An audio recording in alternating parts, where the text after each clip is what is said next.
Hello, my name is Joyce and this lesson 1 part 2 and this lesson consisting these two topics. Downloading Eclipse and running a Java program using your IDE. But if you miss out these topics, please click the link below. And I have there the link for this tutorial. Download and install JDK and running a Java program. This is lesson 1 part 1. Again, this is lesson 1 part 2. This is all about downloading Eclipse and running a Java program using your IDE. Now let's go and let's download Eclipse. First, all you have to do is to open any browsers you have, guys. But for me, I am using Google Chrome. So please type eclipse.org and hit enter sa keyboard. And then go here some more and click it. Then go to download. And makikita nyo na po dito yung Eclipse IDE 2021-01 or 09 I mean. And then click this download packages. And makikita nyo naman dito yung available packages for Eclipse for this version. And then we have still here different OS for available for you guys. And now I am using Windows. So click nyo lang po to. And then mapupunta na kayo dito sa zip file. Then click nyo lang po tong zip. And then magda-download na po siya dito sa baba. Once na natapos na yung download, click nyo lang po yung show in a folder para mapunta kayo doon sa default directory kapag nagda-download kayo. And then makakita kayo ng ganitong file. This is a zip file. So all you have to do para ma-extract siya is to right-click po dun sa mouse. Again, right-click sa mouse and then click this extract to. Same folder name. Okay? Then pag na-click nyo na po siya, mag-create siya ng another folder like this. This is a clickable folder. So click nyo lang po siya. And then click again. Then click this application for it to be able, guys, para ma-run yung Eclipse application and ma-install siya. So once tapos na yung installation, for example, let's try. Click natin siya. And then makikita mo tong workspace kung saan mag-create ng location yung Eclipse. Okay? Doon pupunta yung mga projects mo. So, launch mo lang po siya, then click next, next, next until you finished. And then, magkakaroon ka na ng ganitong icon sa desktop. Okay? So, either magkakaroon ka ng icon or mag-create ka ng icon or ilalagay mo siya sa pin or taskbar. Pag wala, type mo lang po itong Eclipse here. So, click nyo lang po yung Windows key dun sa keyboard katabi ng Alt, katabi ng space, meron doon parang window. Click nyo lang po yung Eclipse shortcut. Then, mag-open na siya ng Eclipse. So, wait lang po natin siya. Dapat magkakaroon na kayo ng ganitong interface once na install and na-click nyo na po yung shortcut key. Now, let's go. And eto na yung magiging interface nyo. Paano naman tayo magra-run ng program? Kasi sabi dyan, mag-run daw ng program using IDE. Tapos na tayo mag-download. So, magra-run na tayo ng program using this IDE. Now, let's go. And paano nga ba? Click natin to. Click Java project. So, again, we have icon here. Just click it. Then, click Java project. Name your project. Sa gusto nyo siyang i-name. So, for me, try natin ulit to. Malubay _Java test. Okay. Now, just click next and then finished.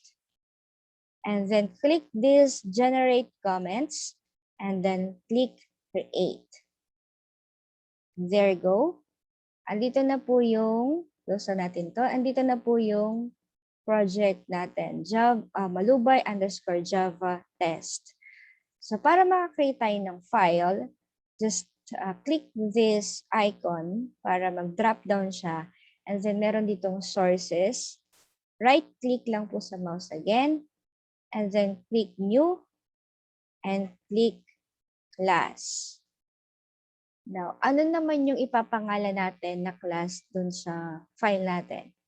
Okay, so for example, ipapangalan ko siya, same name, dun sa ginawa natin, dun sa first video natin. So, gagawin natin dogs. Okay. As you remember, gumawa tayo ng file before using a text editor.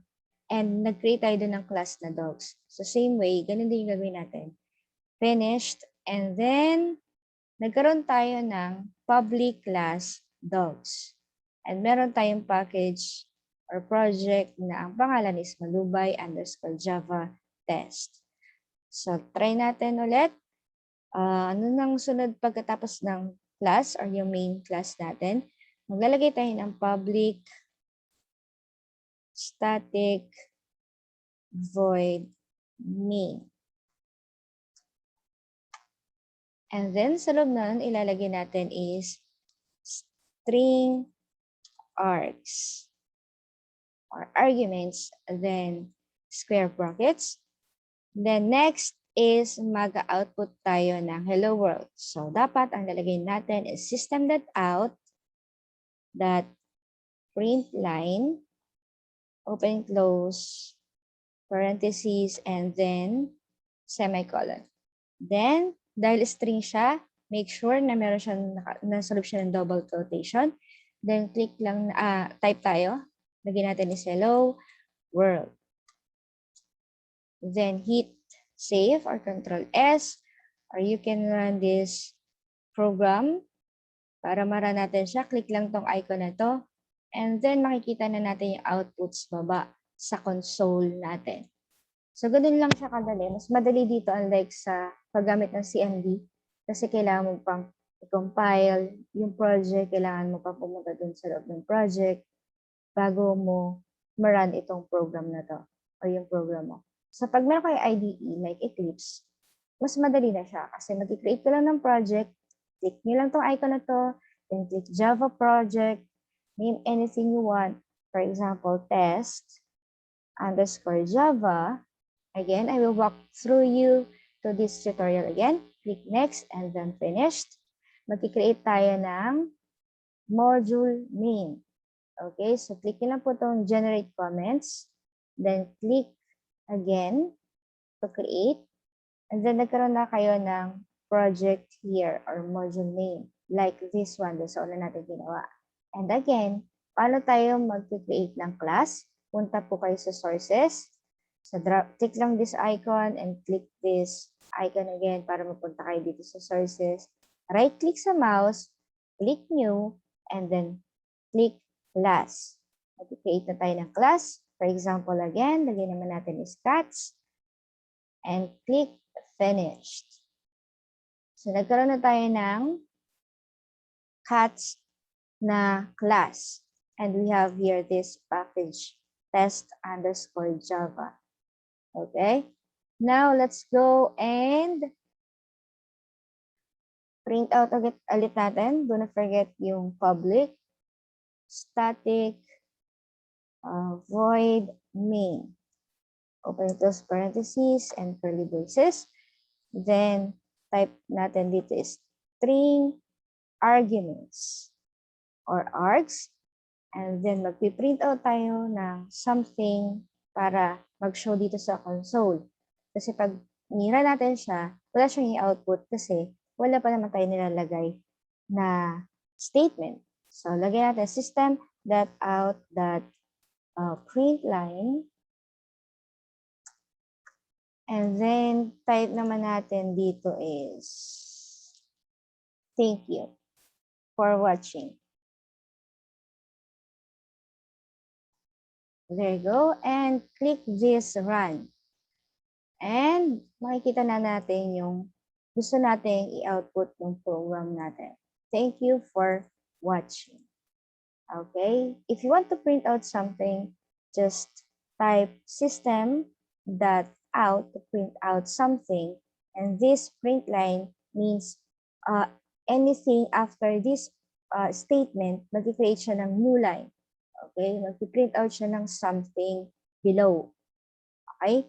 And then click this icon for you to be able to show your message here. Okay, and that's all for this lesson, and hope you learn. And thanks for watching and have a nice day. Goodbye.